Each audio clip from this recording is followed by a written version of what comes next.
So we'll be talking to each other, and then we can also talk to that camera as well.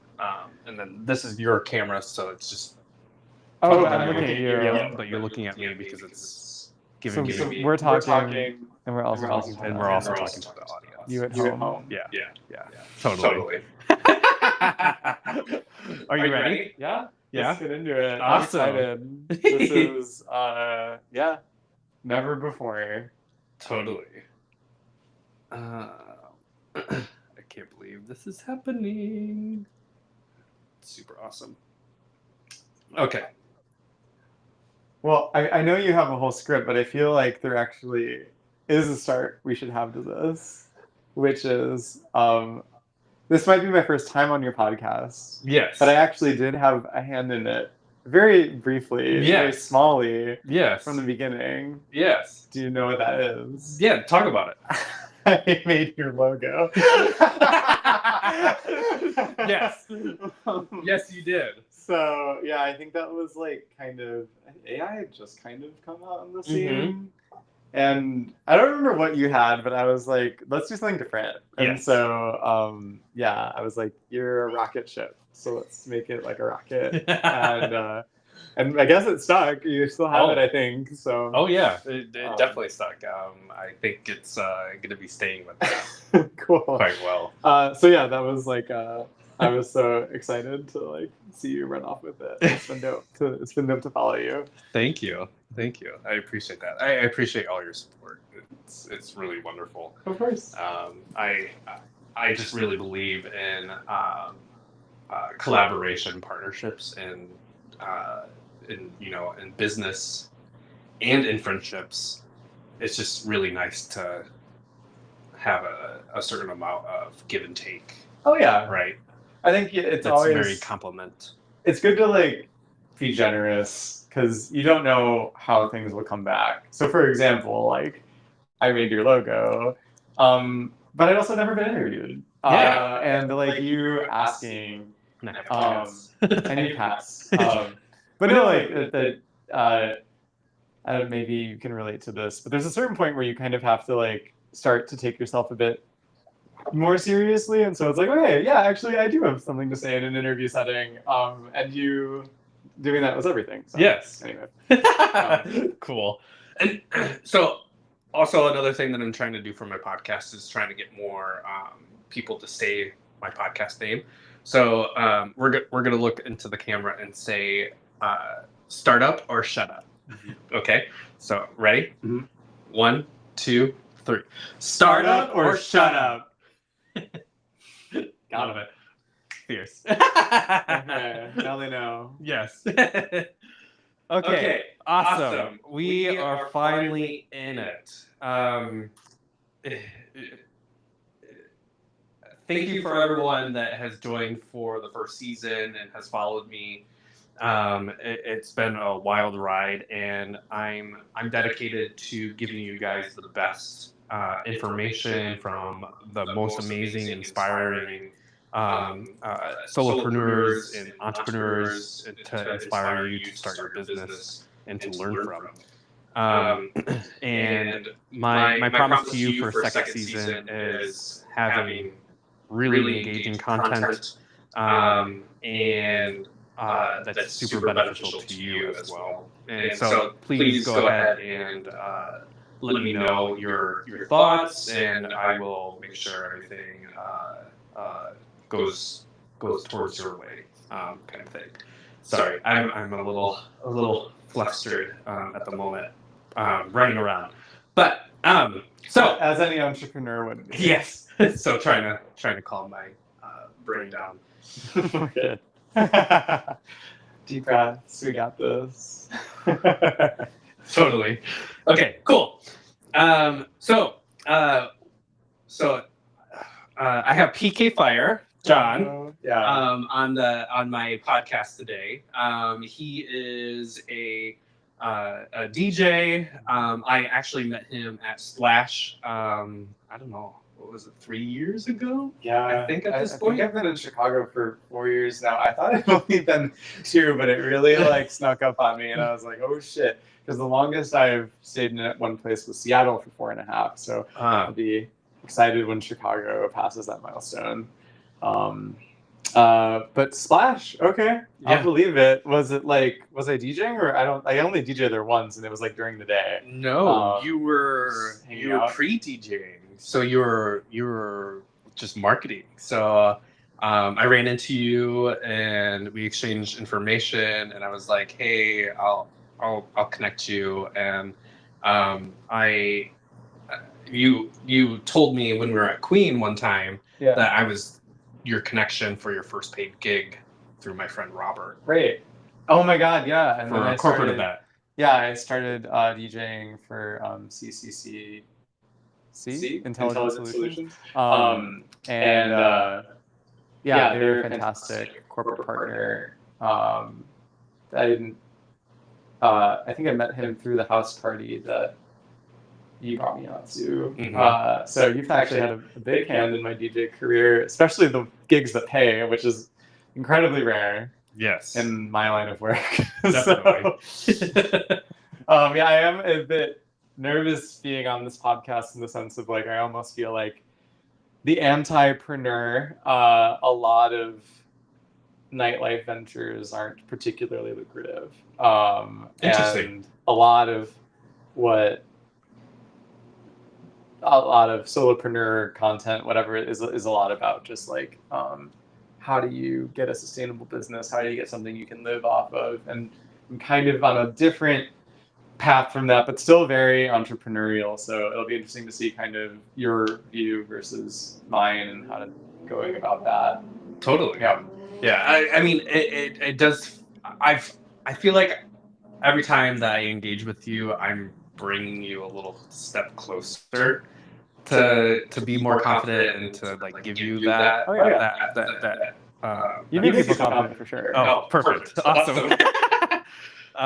But that's like your business. Yeah. Exactly. It's literally giving people the confidence to do their best work for themselves. Yeah. Totally. Yeah. You're kind of like it's just something that I've always done as a person. So I call myself an expert connector. And so that's how I ended up developing Pure Founder as well. So because I just was thinking about all the things I already do, and monetize it. Right? Perfect. That's the best, and that's honestly kind of been my journey too. Is a lot of my ventures in nightlife, a lot of the technologies I'm building, a lot of the stuff I'm doing is all.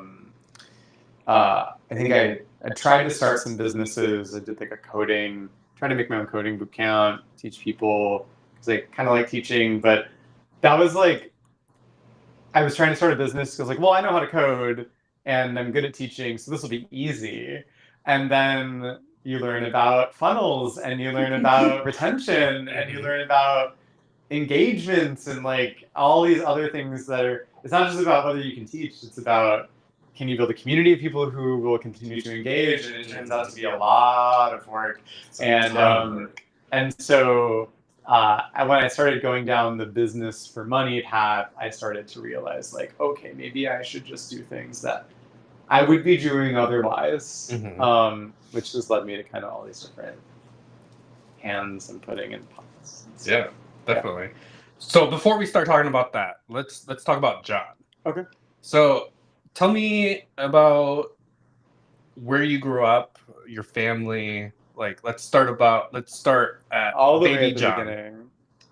I was freshly born at 3 a.m. I believe in Winfield. I'm not going to put out too much more. You can steal my identity. Oh, girl. Oh. Should I turn her off? Yeah, just power that button. Boop. Boop. So I was born. That happens. Grew up in Lombard. Okay. Like, about 30, 45 minutes west of the city. Went to Catholic grade school growing up. Had a great education there. I'm being gay, Catholic grade school, no, not like the easiest, but also like there are like worse things. I think I started really coming into my own in high school. Would stay late after class, like showing weird equations. I was just like playing around with math and physics. Really curious, writing speeches for speech team. Um, and that was like one of the most free moments, was just like playing with a lot of the things in my environment, whether it was math or these extracurriculars I was involved in. Like I started on the tennis team, didn't win a single game, and was not allowed back on the court. That's hilarious. But like, you know, you put yourself out there, you find your niche, and it's all kind of a journey. And I found that I was great at public speaking, and I was really good at math. After high school, went to the University of Illinois at Urbana-Champaign. I look up to my cousin Ricky a lot. He was president of his business fraternity at Northwestern, and that inspired me to want to reach there. I ended up becoming president of this like LGBT professional society called OSTEM out in science, technology, engineering, and math my freshman year. Beating out a PhD student who I think never really got over that. That's funny. And well, because I think he like kind of thought he had it in the bag, and then I showed up with a prepared speech and like had been going to meetings and showing I cared. Which when I learned, like, don't assume you have something. No, never. You gotta fight. You never have it until you have it in your hand. Yeah. So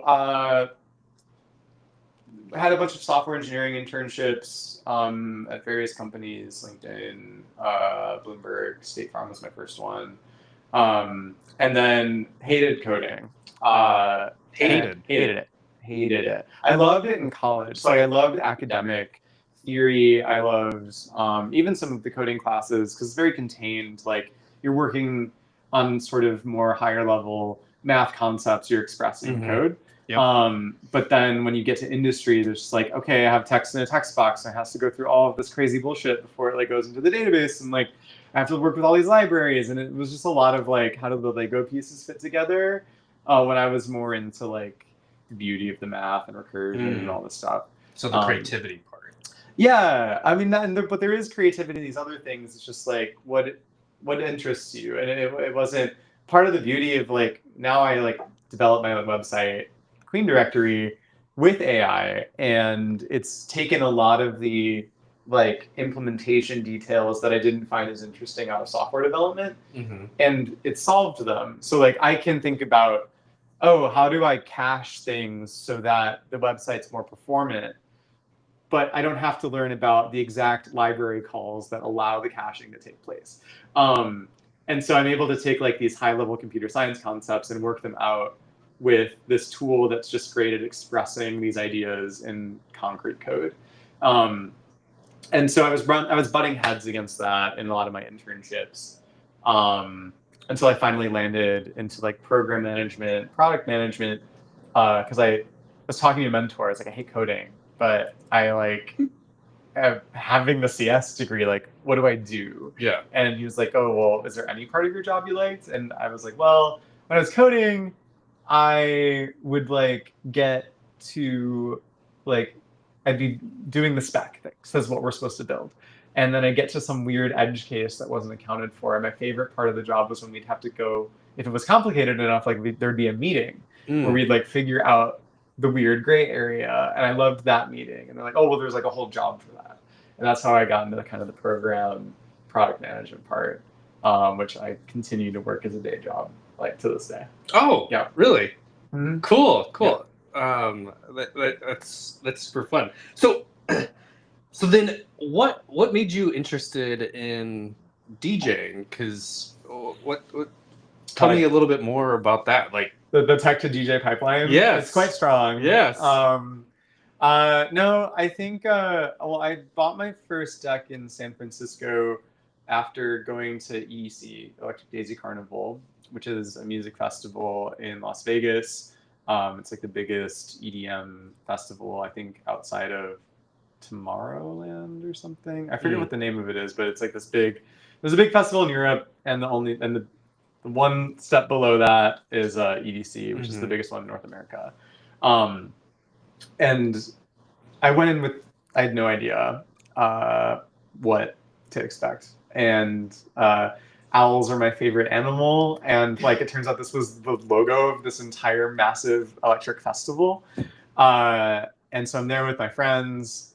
There's all these people who are generous. They're giving like candy to each other, and I heard just such incredible music, and I was like, I want to get closer to this. And that kind of led me down the path of when I was in San Francisco, doing house parties for my friends in Burning Man. I found a DJ coach. He taught me some basics. I bedroom DJ'd for a bit. Then I DJ'd for my friends. And then when I moved out to Chicago, that's when I started to network around and actually get, like, with you and other folks, to get my first gigs and actually play it at bars. Yeah. Cool. That's super exciting. And sorry to kind of take you a little further back because I forgot to ask an additional question. But so I'm ADHD, so I'm neurodivergent, and I believe you are too. I'm told I'm that a lot. I tried to get a formal diagnosis and was told no, and other people have been like, that person was crazy. I took the test when I was kind of sleep deprived, so I don't know. Anyway, yeah, I'm adjacent to that for sure. Yeah. Yeah, because I think that's how we vibe so well together, because like our brains are just like going all over the place. Yeah. Can you share like your life experience growing up with your neurodivergence to share with people that are guests and listeners that are viewing? Sure. I mean, I guess neurodivergence and ADHD or ADD, whatever, I don't even know, is something I've maybe identified more with later in life.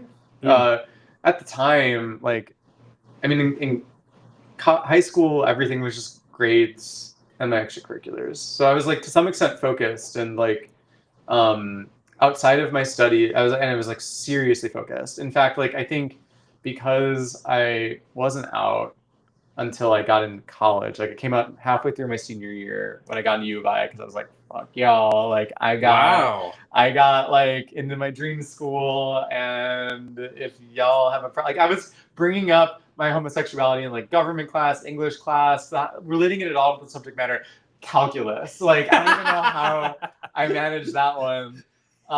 That's hilarious. But so before then, like I think I used academics as and video games as like a focus to like distract my attention from a lot of those feelings.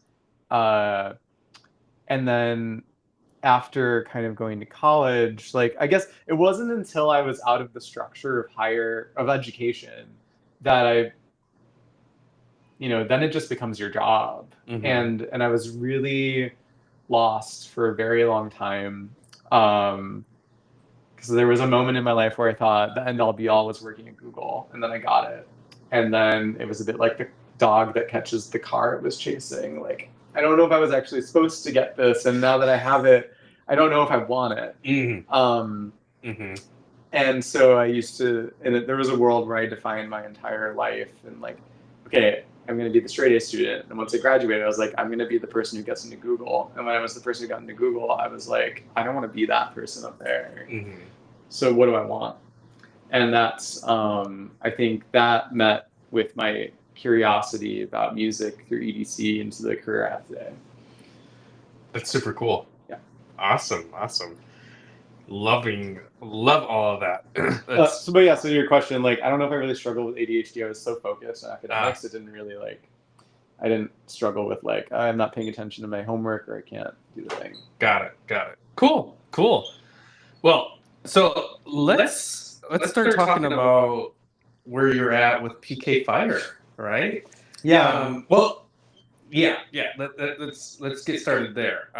So can you let's talk about your first paid gig and how that went and your experience with that. My first paid gig was for the city of Oak Park. My friend also listed on the Queen Directory, queendirectory.com, as Kevin Ng. He is listed, his quote as PK's agent because he got me my first gig.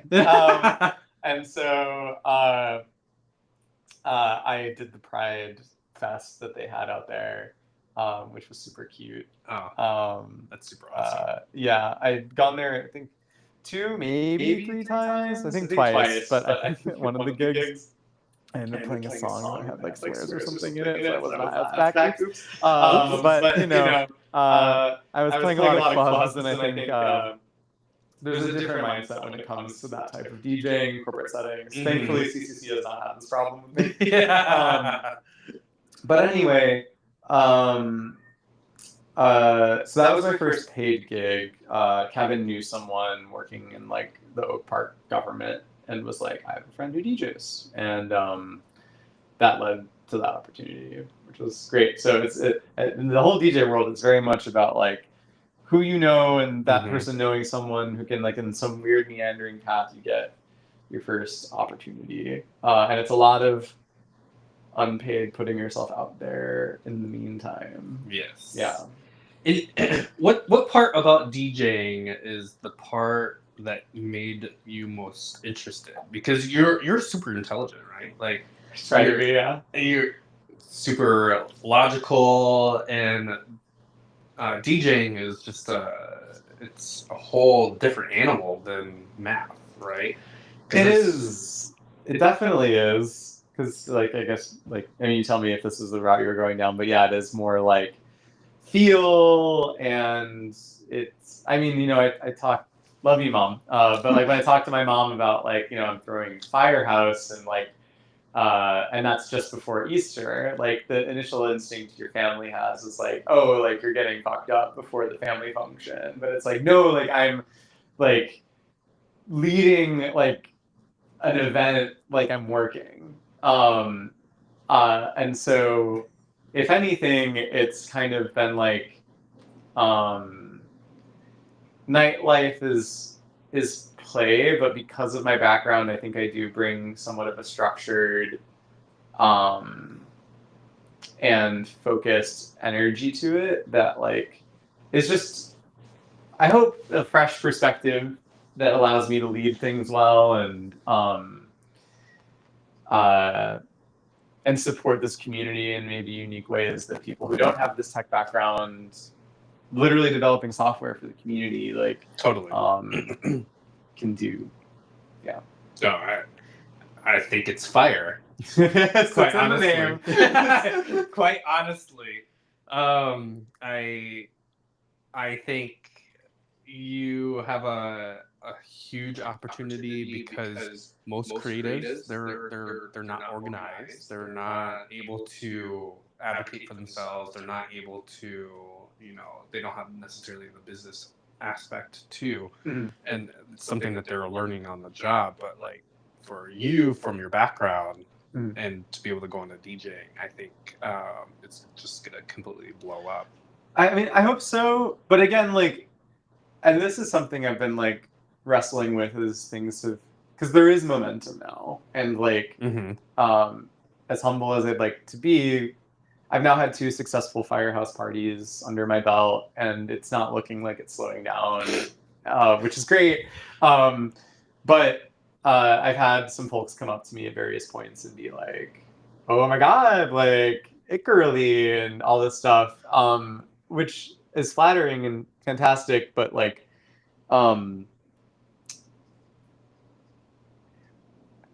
there are folks who are doing nightlife and they want a career as a DJ, and it's like a super valid path. And I think those folks are able, like, you get an agent, and then like you're making enough money so you can subsist off your art, and doing so allows you to really focus in on it and go all in and like really get your creative vision out there. Like, I think that's like, if you head down like that path, that is like the self-actualizing part. I think the the problem, I don't know if it's necessarily a problem, but like it's easy to get caught up in like how many people are at my party, how much money is this party making. I have a day job, so I don't need this to subsist off of, and potentially that's limiting, and like I have to spend a solid portion of my day working at Yelp. And that's time I'm not spending on music, party stuff, whatever. And so it might be holding me back. But one of the nice parts about that is like the mission of Firehouse doesn't have to be, this is a party that makes enough money to sustain itself. Instead, like I remember I was at the second Firehouse, the first one, it was packed. Like it's like sardines. And I was like, oh my God. And like and we made a good amount of money. And the numbers were great. And then like the next one happened, and there weren't like as many people. And when we looked at like the numbers after the fact, it made just as much money because we had better ticket pricing this time. But there was actually room to dance, so it was actually good. But in the moment, I was like, there aren't as many people as there were last time, and what does this mean for the party? And I started going down like, what is the money and what is like the people, and is this successful, and am I winning? And as I was like rabbit holing down that, this woman comes up to me and is like, hey, I just want you to know that like this is one of the first parties I've been to in Boys Town or North Halstead, whatever you want to call it, where I have felt like safe and accepted. And I was like, oh, like that's it. And then I looked around and I'm like, it was amazing. But then it like locked into focus, like what I'm trying to do, which is there are enough people here where we're going to be able to throw another one of these, and we're making enough money such that like we aren't hemorrhaging it. And so like as long as we're not like, as long as there's a party and a party where people experience that, like I'm winning. And it doesn't matter if it like becomes a metro or whatever size thing. Like, can I carve out my community? I'm doing it. You are literally doing it. And I hope it grows, and I hope more, because like the whole point of like, I thought I got into music because I like, oh, music's everything. But then I slowly started to realize that when you make music or songs or you're doing fire DJ sets, like if you don't have a community to share it with, like it's kind of half of the equation. I mean, music is designed for people to listen. Yeah. Right? For people. So if you don't have people, the equation doesn't work. It's not balanced equation. So and Firehouse is like proving to be a place where I can share my music and my art with people, my sensibility of what a welcoming nightlife environment is. How big of a venue that is and how many people, I want as many people as possible to experience my art. Like everyone wants that because it's great to share yourself. But I don't know. I think when you start to focus on the people and the winning over the art, at least for me, like it would change my relationship with it. And I've seen things in nightlife where that is the focus, and I think it can lead some good people astray. And it catches me sometimes. I'm not like immune to it. It's easy to think about that stuff. But my hope is that I am more focused on the community parts and less focused on the like, I'm hot shit. Yeah. I want to be hot shit because my name is PK Fire. But like, and I'm pretty hot, and this is good shit. But anyway, I don't know. Yeah. Does that make sense? Yeah, totally. Yeah. There's been multiple times in my life where I've had that sensation of like I'm the shit, and like then like immediately after life would happen, and it would be like, oh no, take it down. Get humbled. So like, but I think that's good though. I struggle with like sometimes I don't hype myself up enough, and I feel like some people don't take me seriously because of that. Like part of the reason I made Firehouse is that, I mean, Chicago LSD opened the door at like Jack Chicago LSD. This is a nonprofit that like provides LGBT artists like their first gigs, and so I was discovered. And how could they join you? There's an Instagram. Feel free to reach out to Chicago LSD. It was founded by Daniel Perez. But that nonprofit like kind of got me my first gigs at Jackhammer, where I became a resident. What did I bring that up in context of? But so that was really one of the few venues that actually opened its door to me. How did you get through that door? I mean, it really. So Daniel was growing this nonprofit. I caught the interest of the like hospitality group attached to Jackhammer. That led him into a leadership role within that bar group, and our relationship building the nonprofit together is what allowed me to get a foot in the door. So it was kind of like relationships. So I was kind of like a part of this community, and like we all kind of like lifted each other up to these opportunities in this bar group. So like the recommendation for folks out there is like whatever you want to do, like meet some folks with shared interests, and no matter how far or not far along you are, like as long as you have community, you'll be surprised at how many hands makes the task lighter. So that was like my in, but there wasn't much beyond that. And I like been helping in various ways, showing face to things, and nothing really came of it. I think it's part because I'm like smiley and funny. I have a weird genre, so like Chicago is a house music scene, tech house even like if you go in the Boys Town Strip, it's very like tech house and pop like dominate that culture. And so, and then the Boys Town bars were really like knocking on the door for me. And so like a good friend, John Renecki, who heads up the Chicago Electronic Music Conference, amazing connection to have made. But he sort of told me like, hey, if doors aren't opening for you, like build your own. And so that's what inspired Firehouse. I wanted to bring underground music and an environment that was like funny and lighthearted. I wanted all of that to be in my community where I live, and bring my sense of humor, my sensibility, myself to this thing.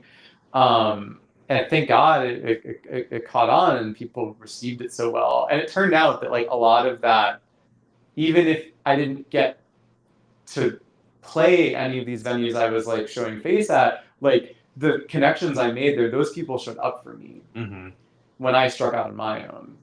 And so it was 2 years of feeling like I wasn't going anywhere, at least. Before it was an overnight success of this Firehouse party. But that overnight success was like 2 years of building relationships, of making the Queen directory, of like just giving as much as I can, and then all in one night, it like flooded back like tenfold. Click. It was insane. And so you like don't know, it can feel like you're doing nothing, but if you're building goodwill, if people see you in a room and they smile, like something good will come of it, even if it needs to be you who leads it. So I don't know, like do your thing, don't ask for permission, but be there for other people, and it will work out. Like that's kind of it. I love that. I like that little mantra. So we're coming to rapid fire, PK Fire. Okay. Are you ready? Yeah. So just first thing on your mind that comes out. Right? Oh, yeah, just for whatever the prompt is. Yep. Okay, I was like, first thing on my mind, I don't know. There's a lot on my mind. Totally. Okay. DJing 80% talent or 80% networking? Fuck.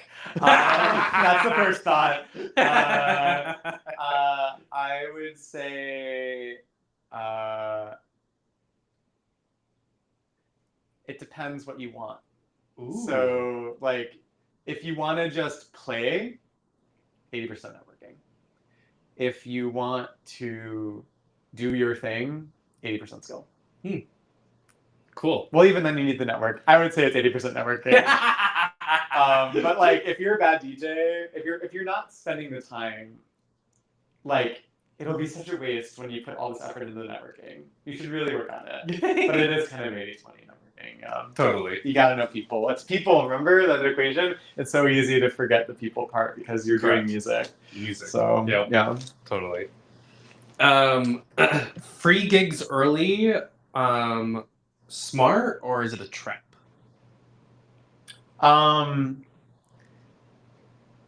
A lot of the people in the Firehouse leadership team are not making money from it. And even if we did pay out, like, it would be so small in comparison. Like, I guess here's my thought. What do you want? This is not a short answer. But like, so it is a trap. But like at the end of the day, like what am I focusing my time on? Like Firehouse, I'm not planning on like making enough money off of that to like survive in the world. Mm-hmm. Like I have, after enough time wrestling in this community, seeing like how shady things can be, seeing how hard it is to make a living off of it, seeing how fickle, if you make the wrong impression, how quickly everything can change. Like it is much nicer to like attach your economic security to something more stable and express yourself. That's my take.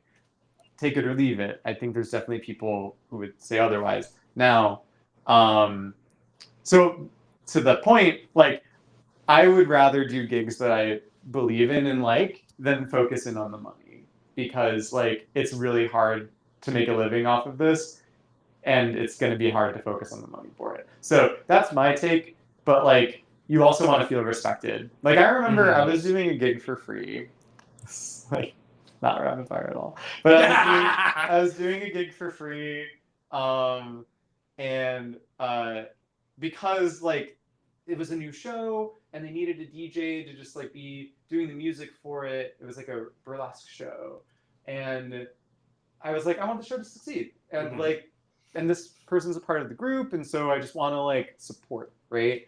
And not necessarily have something come back to me. But then, like multiple shows, I wasn't like on the flyer. I was the only person not thanked at the end, and that meant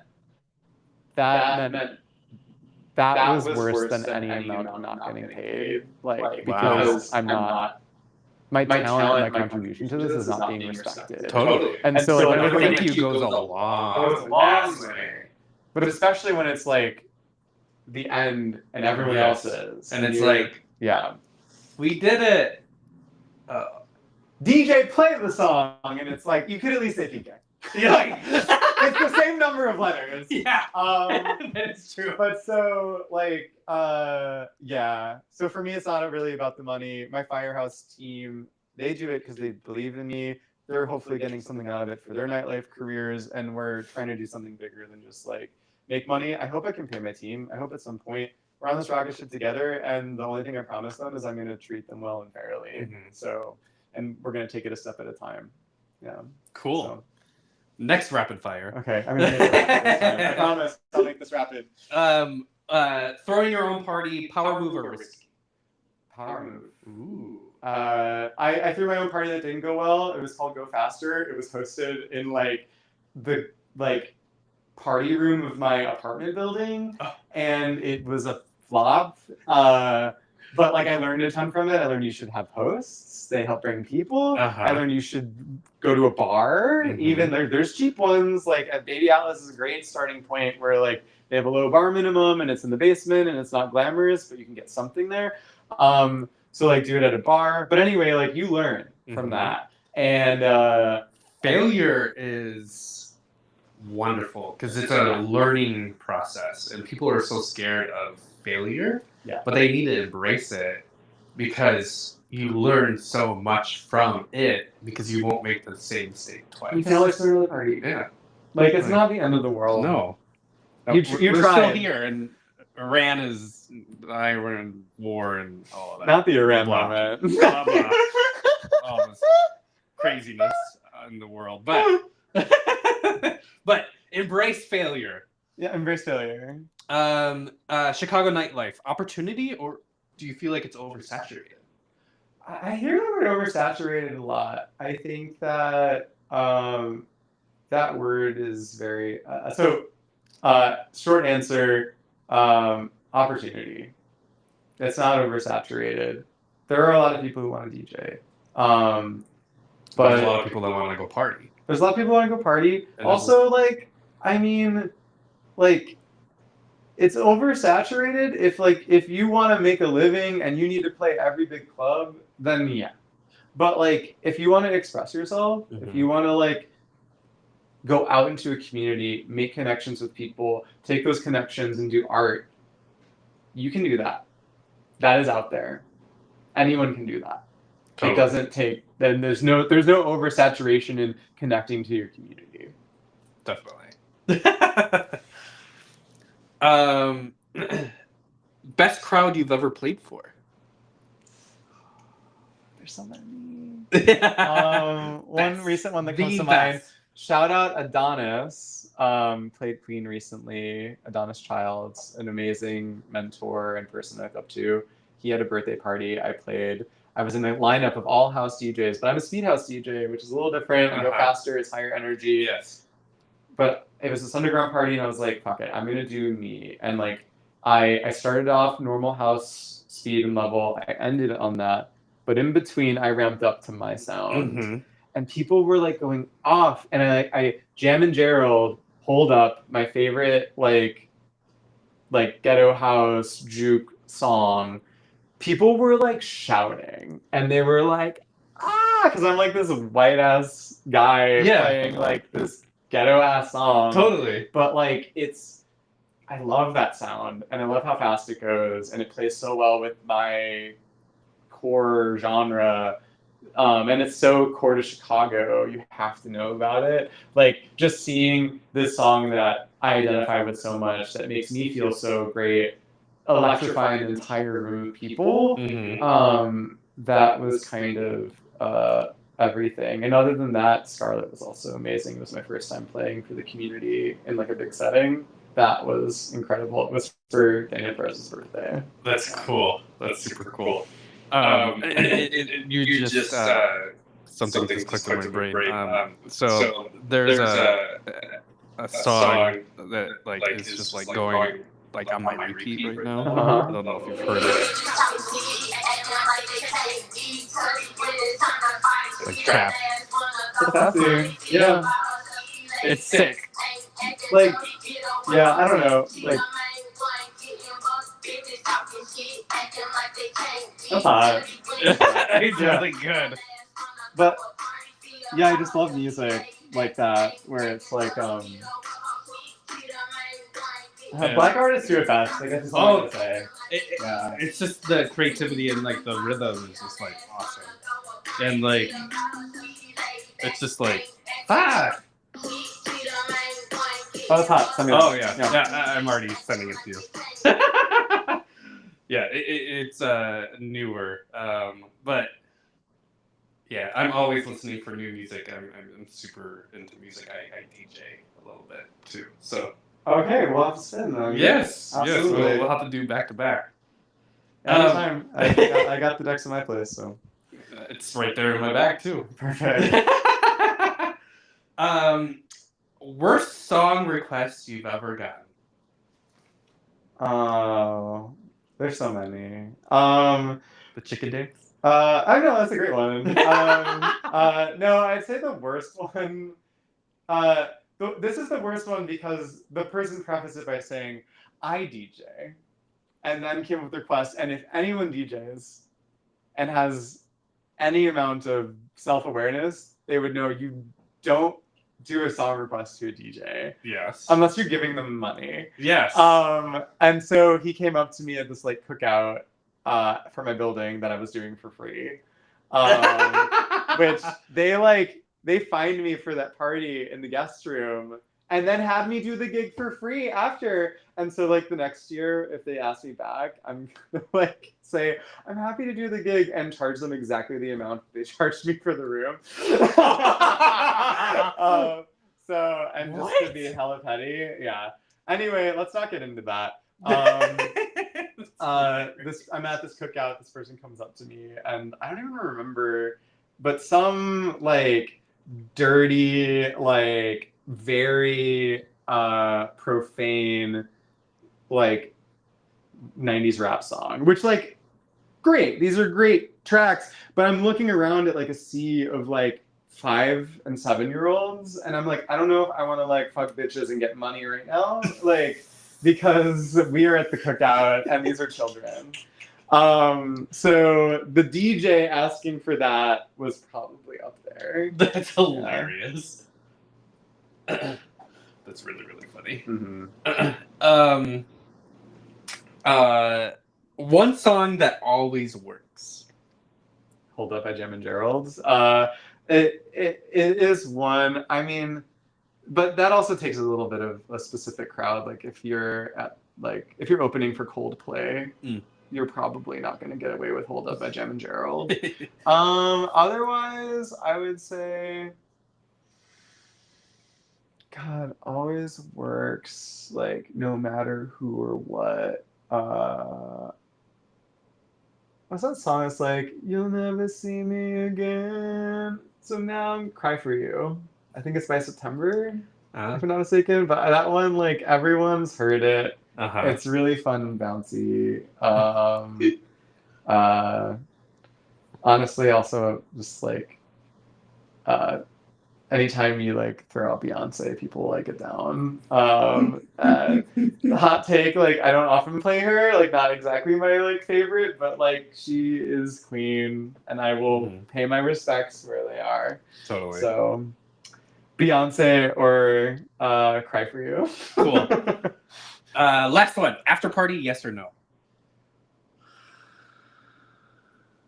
No, please. Like, no, please. I want to sleep, but like. Yes, you have to. But let's do it. You have to, but everything in moderation. Yes. Including moderation. Correct. Yeah. Correct. Cool. Awesome. So,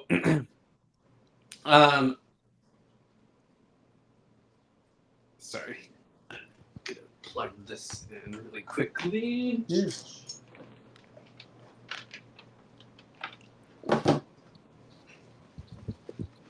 A little adjustment because I think we need a little more light. Sure. The sunset over the interview is pretty cool. Oh yeah, I love this place. It still doesn't work. Okay. R.I.P. R.I.P. that lamp. So funny. That lamp. Lamp. Bad lamp. So tell me a little bit more about the parties that you have started now. Sure. I run this party out of Jackhammer. Although because Firehouse is getting kind of huge, I am networking around trying to see if there's maybe someone who was in my position a little earlier that might want to take that. It's one of the first opportunities in nightlife. But there's a party called Rainbow Rave that I've led and am heavily involved in. Basically, there's like a big Mario Kart screen at Jackhammer, and I'm DJing, and other DJs are DJing live while people race. So that's been a really fun one. And what's been really cool about that is it's more of a like, I mean, it's video games, it's social, it's fun, and it's in this really sexual context. And I think it like, because a lot of the parties there are often fetish oriented, having something that's like more social gets people into the venue in a less intimidating way. They can see that it's not as scary as they might think. And that opens them up to like a whole world. So I'm really proud of that party. I think it does a lot. Otherwise, the biggest thing is Firehouse. So Firehouse, tell me more. Currently is at DS Tequila, but which is purchased by, which is a hotel going in, right? Everything's unclear at this point, and I'm not going to speak for them. But long story short is that it's a bar that is open for special events that you can work with them on securing the venue for. So we throw a Firehouse at this venue. It's across the street from Sidetrack. We do it once a month, so the next one's going to be June 13th. it's going to be Firehouse Flamers. And so it's a really fun party. There's like our Go-Go's are all wearing fireman outfits, and like everyone gets. I made this fire crown. Like people wear fireman hats. We have everything there for wear red, like or orange or yellow. Black as ashes. Like it's easy to fit in to this aesthetic, and we have enough props there for if people maybe came a little underdressed, like they can be a part of it. So the whole idea is like it's funny, it's camp, everything's on fire, it's firemen were stupid. Like I play a big alarm in the middle of the party, and everyone like and all the cast like runs to the bar and starts dancing to Disco Inferno. It's stupid, but then like the music, we've brought in Tyler, who has played Movement in Detroit, which is like their big music festival. It's like their version of ARC for techno, which I'm going to this year. I can't wait to go to Movement. But so Tyler played that and like came to do Firehouse. So we're really serious about doing excellent underground music. Wolfie co-produces, plays Queen. We both organize the music for this thing, and I'm also trying to introduce. I've been opening, but this June, if you want to come check out Speedhouse, like I'm going to be closing, so I can go as fast as I want. But like this party, I really want it to be my way to show the underground to Halstead, to do it in a fun way where everyone feels welcome and accepted, and very selfishly to like show my style of house music, which is speed house, to the community and see how they receive it. So, yeah. So I'm going to touch base there as well, but I ask every one of my guests their shut up moment. It's that moment where everything kind of like clicked, or you overcame something, or you found your way as PK Fire. Do you remember that moment? And can you share that moment? Yeah. I mean, I think... What is your shut up moment? It's the same moment, but there's kind of two of them, but like they both had the same like thread, which was when I started the Queen Directory. I had a mentor who, in the Queen Directory, thequeendirectory.com, I take Polaroids of people I meet in nightlife, whether they're partygoers, DJs, whatever. I put their name as they'd like it to appear publicly. Actually, get their role in nightlife, and then their quote, and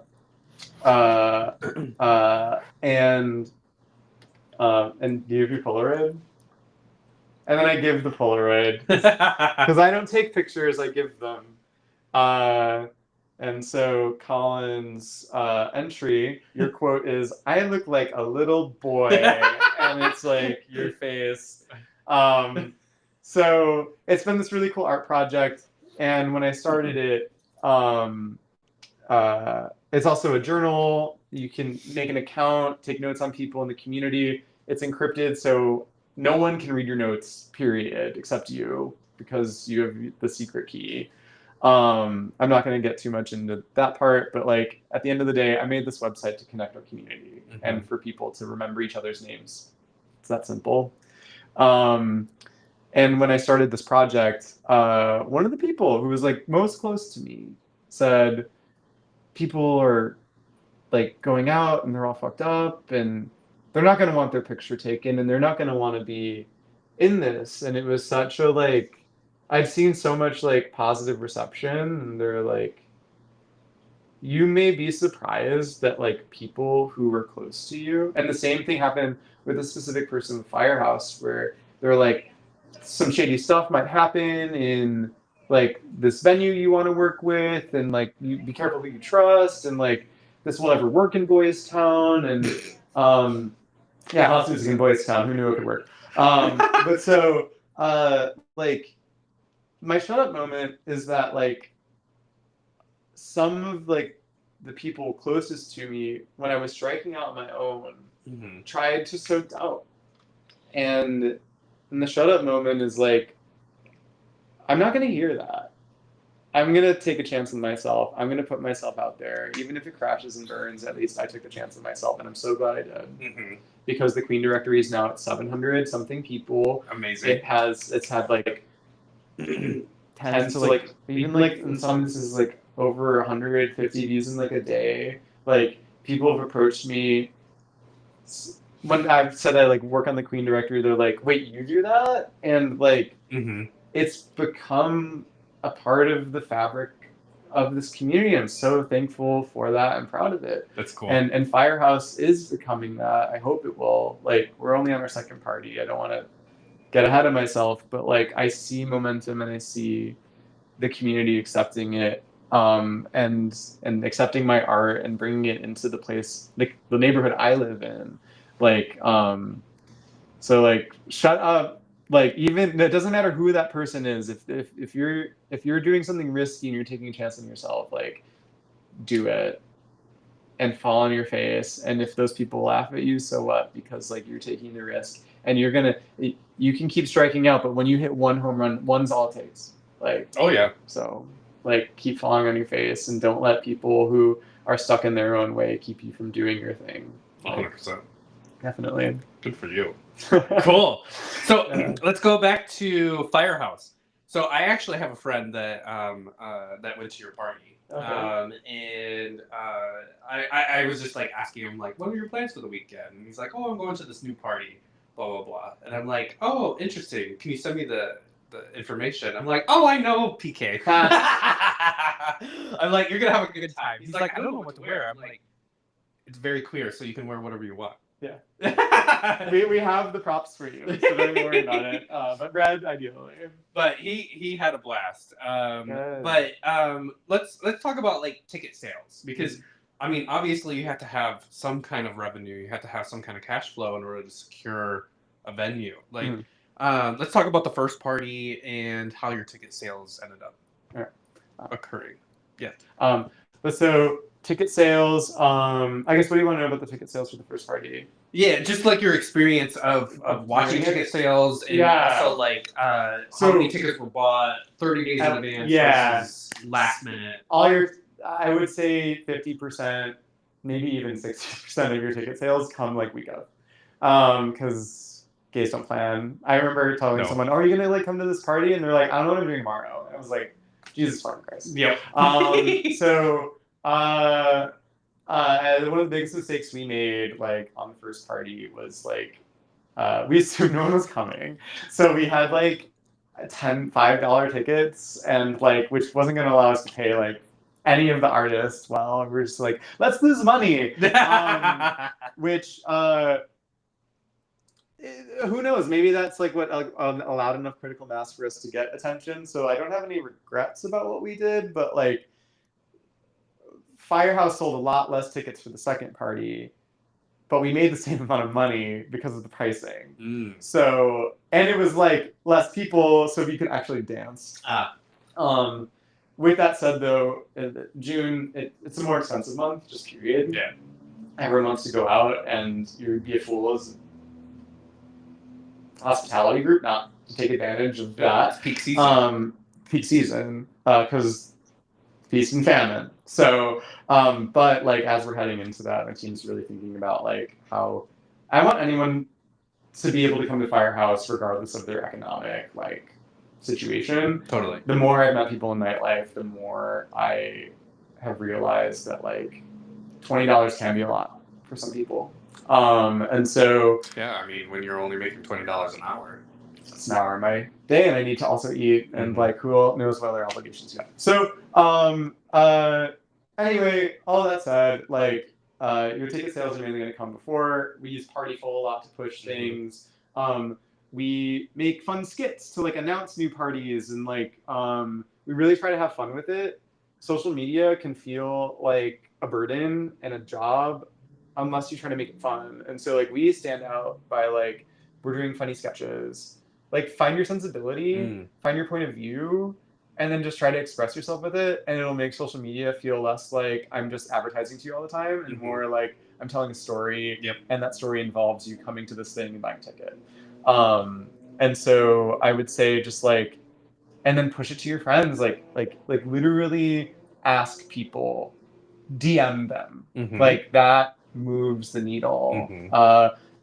Give a free ticket to someone you know is well connected and have them bring folks. Like, hey, I'd love for you to come to this party. I'm happy to guest list you, but like we need to support ourselves. Would you be able to bring some friends and buy Mhm. tickets? And then if they say yes, then like that one free ticket got you 5. So Yep. like it's a combo of like social media and like networking that won the day. James That's always cool. pushing at Queen, inviting people. Patrick, amazing decorations, make people talk about the party. Mm. Jesse, operationally make sure that things happen, and also like does a lot of the social media videos and editing. And so Cool. Anyway, I could go on about how great our team is and what we've. I know we only have 2 minutes. Yeah. Sorry, I have to go like hang out with the parents. I know. So awesome. They're picking you up here, right? Yeah. So like we can wrap up around them. Do you know where they're at? Let me see where they're. Are they? Hopefully they're running a little late. Let me see. Where are y'all? We are wrapping up. Because if they're running just a little behind, we can continue talking. Yeah. They have not texted me yet. Yeah. But I do really want folks to like, if you want to network, I sincerely believe this. Like, use the Queen directory. Like, it is a journal. You can take notes on prominent people you want to connect with. Like, it helps you organize like your way through this. Like, because there's so many people you have to know, and you don't know what's up and down. And just know you can always talk to me. Mm-hmm. Like, and the whole reason I made it was like I want to be a safe place in nightlife for people. Mm-hmm. I want to be approachable, and I don't want any amount of success to change that.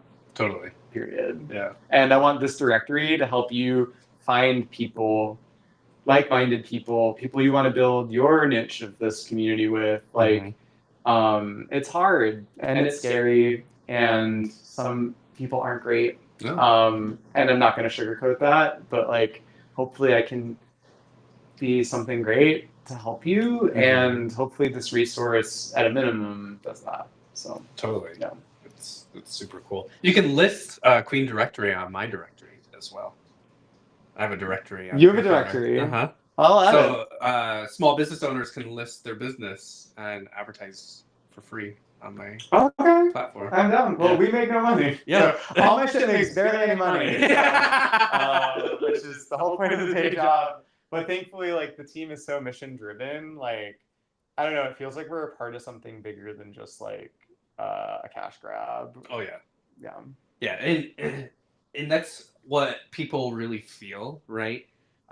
They have a certain amount of awareness at the end of the day, and know if you're just in it for the money versus in it for giving a great experience. I can kind of tell, but I do want to preface this with like, there are scenes in Chicago that are gatekeepy, and that it's easy to think of that as like, oh, they think they're better. And like, there is an amount of that that's like obnoxious, but there is an amount of that like protects the culture. Like, house music is to some extent under attack. Like, if it becomes so popular that you're having EDC and like these places do house, and you forget that the roots of it are like Black people in a warehouse, queer people in a warehouse, like, where disco had like literally been smashed in lit on fire at Sox Stadium. In the Sox Stadium at Comiskey Park. And it turns out they weren't just destroying disco things, they were basically crashing anything that had Black artists on it. Correct.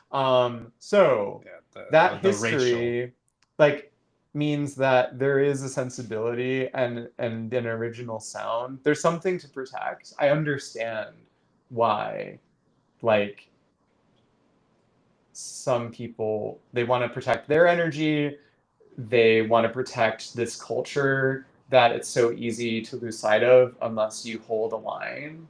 I'm trying to build culture in my own way that's like more accepting and open. At least I try to have it be. but I also don't want to sit here and shit on people who like need to hold their own lines and protect their energy in their own ways. Totally. Yeah. Love the outfit, by the way. Thank you. This is what I wear to every firehouse. So it's become somewhat of a fixture. It's nice to have a uniform. I have to think about what I wear to work, which is nice. Yeah, totally. So, Totally. and I get a compliment every time I leave the house in it. So, not too bad. How are we doing on time?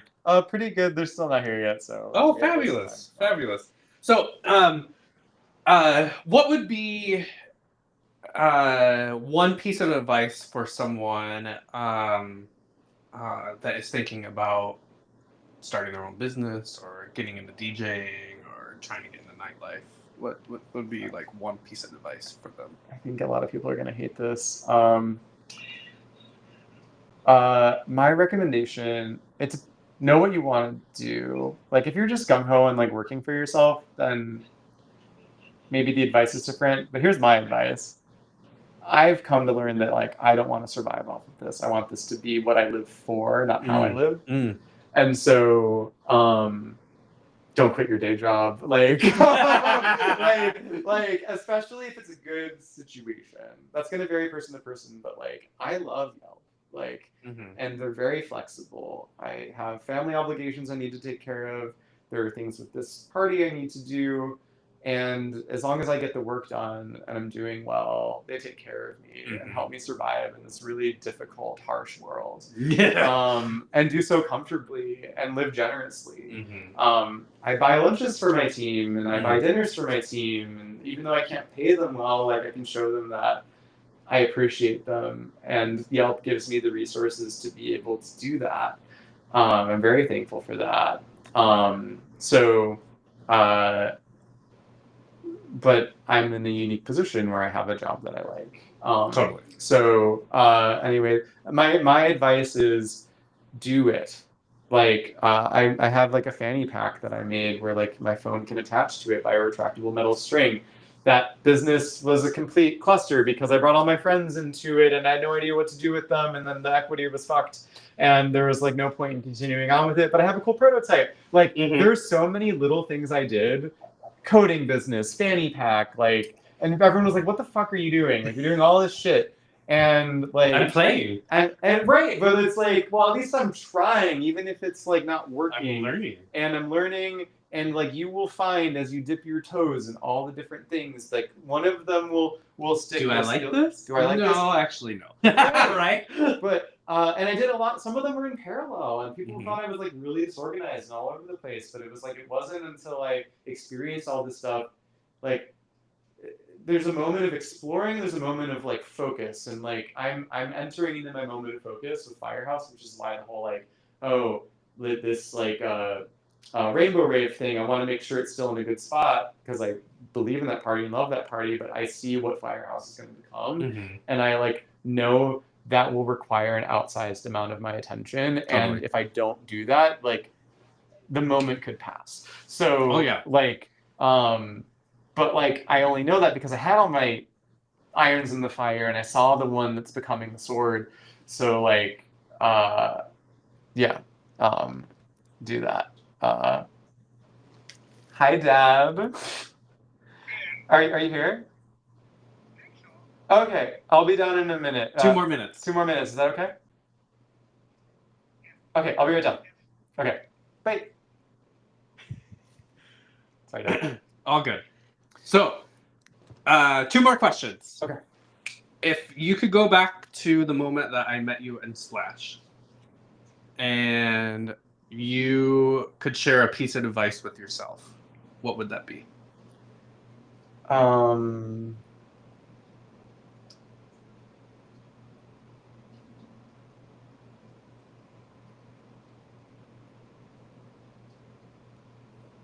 It's going to work out as long as you treat people well.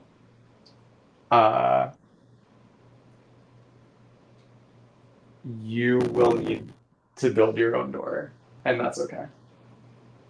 Love it. Love it. Super cool. And lastly, what's coming up for PK Fire? Where are we headed? What's happening? A lot of things. So I'm trying to show myself at as many venues and parties as I can support. So if you're doing something you want me to see, let me know. I want to be a resource to the community. And things I'm actually doing myself. Firehouse, the next one's happening June 13th. It's going to be at DS Tequila. It's called Flamers. You can look on my Instagram to get a link to the tickets. What's your Instagram? My Instagram is PK Fire Music. So feel free to DM me on there if you need anything. Rainbow Rave is also a party. We're still working. So Firehouse happens every other month. So June, July we're off. August we're back. So you can always look forward to that on a bi-monthly cadence. And then Rainbow Rave should become an every other month thing on the months in between Firehouse. That's the whole thing. Otherwise, check out thequeendirectory.com. If you want to get added to thequeendirectory.com, DM me on Instagram. I'm happy to add you. We'll probably meet up at Queen. So an amazing party. If you haven't gone, go. Institution. So I think those are House Music Born. House. That's Frankie Knuckles was a resident DJ there, the godfather of house. So, but anyway, I'd say the two big things: Firehouse and the Queen Directory. You should check those things out. Firehouse is a great place to just be yourself and have fun and listen to amazing music. And the Queen Directory is a great way to get to know your community and go on your journey in it. So awesome. Cool. Well, thank you so much, PK Fire. TheQueenDirectory.com. I appreciate it. Thank you so much for being on my podcast. Thank you for being my first interview. Yeah, you're welcome. And hopefully my dad isn't too bad. Totally. Cool. Thank you. You're awesome. Okay. You're amazing. Bye, everyone. Bye. Thank you for joining.